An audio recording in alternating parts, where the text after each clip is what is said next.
Kita beralih ke informasi lain, pemirsa. Pemeriksaan Pansus Angket Senturi DPR sejauh ini dinilai telah mampu menemukan bukti adanya pidana korupsi dalam proses bailout Bank Senturi. Namun pelibatan Presiden dalam kasus ini sepertinya masih sulit dilakukan.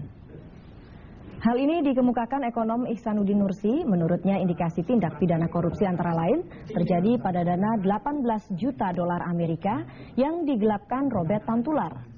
Juga tindak pidana perbankan dalam kasus penggunaan surat-surat berharga untuk membuat kredit fiktif oleh Robert Tantular. Dari dua hal ini, Pansus sebenarnya sudah bisa merekomendasikan BPK dan juga KPK untuk menangani kasus pidana korupsi.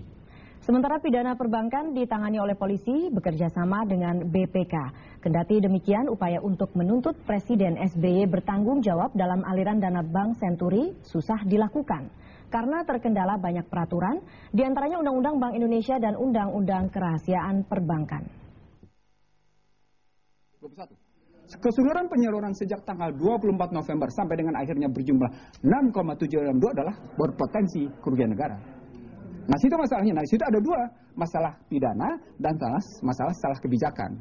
Satu, sudah nampak sesungguhnya persoalan pidana korupsi, pidana perbankan, dan pidana yang masih samar-samar, pidana pencucian uang.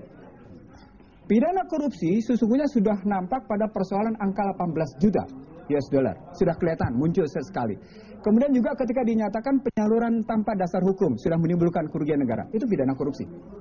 Pidana perbankan seperti yang dilakukan oleh Robert Tantular, bagaimana surat-surat berharganya ternyata menjadi kendaraan paling cantik untuk membangun kredit fiktif. Dan itu pidana perbankan. Sementara pidana pencucian uang masih samar-samar. Nah, dari